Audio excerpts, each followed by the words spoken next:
नमस्कार दोस्तों, आप सबका स्वागत है मेरे YouTube चैनल PKS रिएक्शन में। जो मैं आज आप लोगों के लिए वीडियो लेके आया हूँ वो खान सर से रिलेटेड है।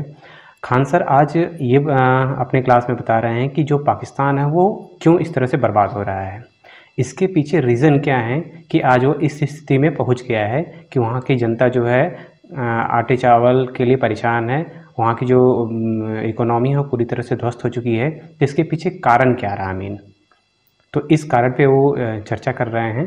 तो इस वीडियो का टाइटल क्या है मैं आपको बता दे रहा हूँ। पाक के बर्बादी के पीछे सबसे बड़ी वजह, पाकिस्तान इतना पीछे कैसे हो गया। तो इस पर अब जानते हैं कि खान सर जो समझाते हैं उनका बहुत ही बेहतरीन तरीके से समझाते हैं। तो चलिए वीडियो को देखते हैं, फिर उस पर बात करते हैं। तो चलिए वीडियो को शुरू करते हैं।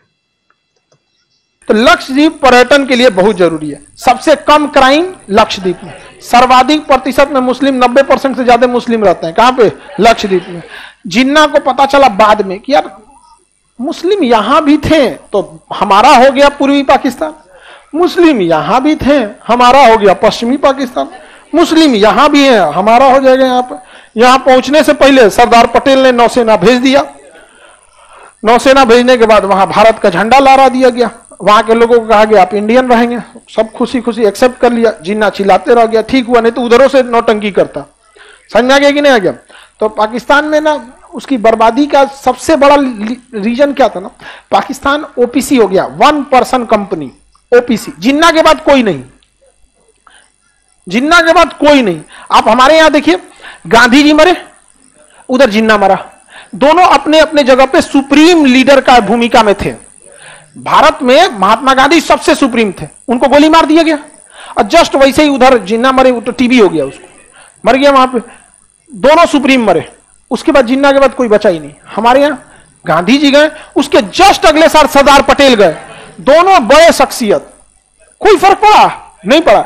नेहरू ने संभाल लिया और कंटिन्यूअस 20 सालों तक, मतलब 15 साल तक सत्ता उनके बाद 66 तक रही थी। समझ में आ गया कि नहीं? एक कंटिन्यूअस, आप समझिए कि 15-16 साल तक एक ही व्यक्ति के पास रही। ये भारत की स्टेबिलिटी में बहुत बड़ा काम किया। उसके बाद अचानक उनकी मृत्यु हुई। लाल बहादुर शास्त्री है, उनकी भी मृत्यु हो गई 2 साल में। इंदिरा गांधी संभाली, नहीं समझ में आएगा। आज भारत में ऐसे मनमोहन सिंह के बाद मोदी जी संभाले, मोदी जी के बाद भी लोग देश संभालेंगे और बेहतर ढंग से संभाला जाएगा। समझ में आ गया कि नहीं?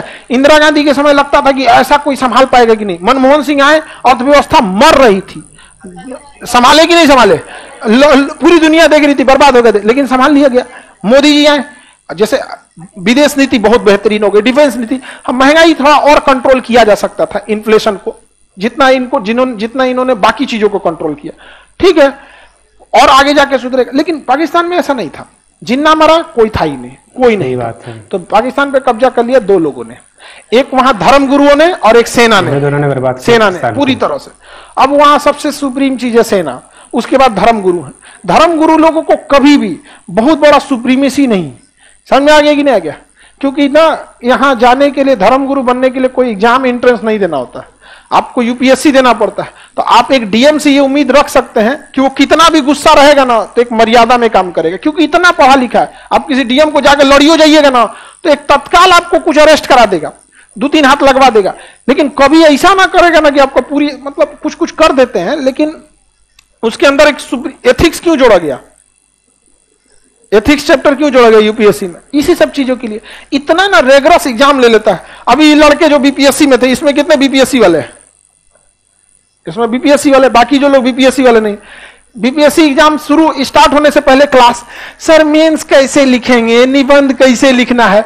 अभी इतना बेहतरीन निबंध लिख रहा है कि दिल्ली में हड़कम, जो कॉपी में ले गए ना वहां पे कॉपी चेक करने वाला पूरा एकदम हड़क गया। ये बिहार का भी लड़का ऐसा लिख सकता है? हाँ, हिंदी मीडियम का बहुत बेहतरीन लिखा। कॉपी लिखने में उन लोग की हालत खराब हो रही है यहाँ पे पूरा अच्छे ढंग से। बाकी तो आप लोग भी, जिन लोग का ग्रेजुएशन होते जाएगा, तैयारी करते रहिएगा।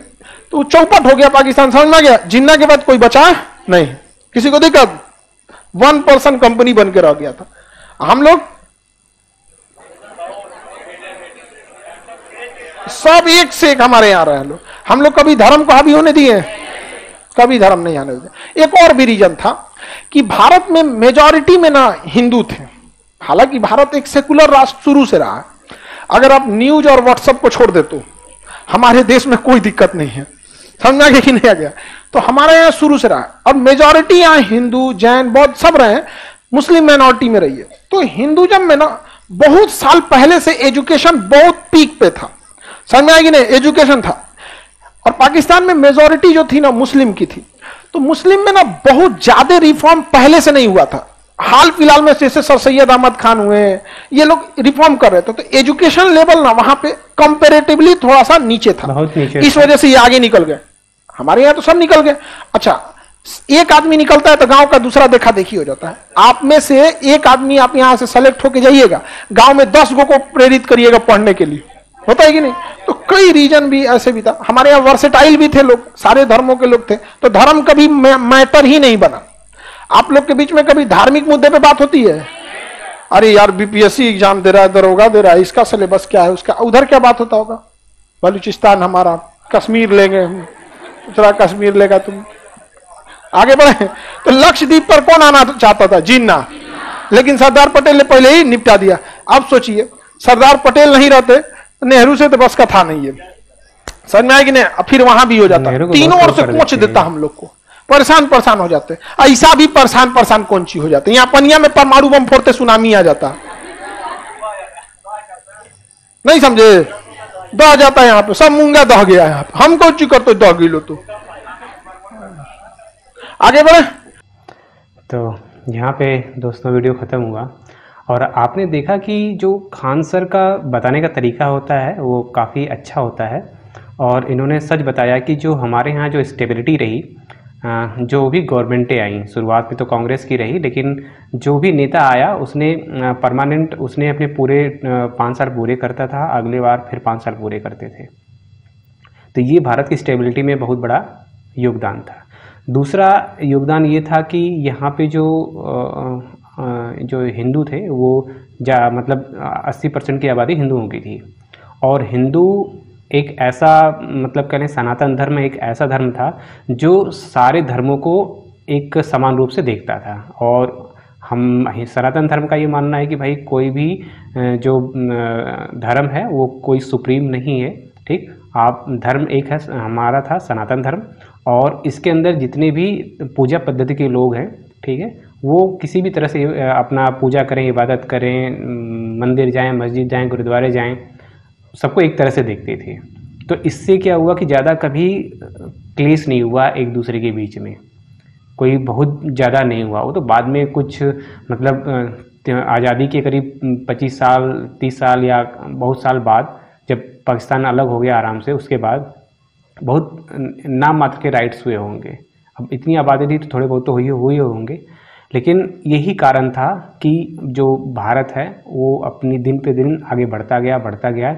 और इसी के अभाव में पाकिस्तान आज तक कभी भी कोई सरकार ऐसी नहीं आई जो कभी भी 5 साल अपना पूरा की हो, और ऊपर से मिलिट्री वहाँ पे दखल देती रहती है, मिलिट्री का शासन आ जाता है। तो ये पाकिस्तान की बर्बादी का कारण था। तो ये जो 2 प्रमुख कारण उन्होंने बताया, एक जो पॉलिटिकल स्टेबिलिटी, दूसरा अशिक्षा का अभाव पाकिस्तान में, यही दोनों चीज़ थी जो पाकिस्तान को लेकर डूब गई। बहुत अच्छे से खान सर ने समझाया। आपको वीडियो कैसी लगी आप कमेंट्स के माध्यम से बताइएगा, या आपका कोई विचार हो तो आप उसको शेयर करिएगा। और वीडियो को अगर आपको अच्छी लगी हो तो लाइक कर दीजिएगा, और अभी तक चैनल को सब्सक्राइब नहीं किए तो प्लीज़ चैनल को सब्सक्राइब कर लीजिएगा। फिर मिलते हैं किसी नेक्स्ट वीडियो में, तब तक के लिए जय हिंद।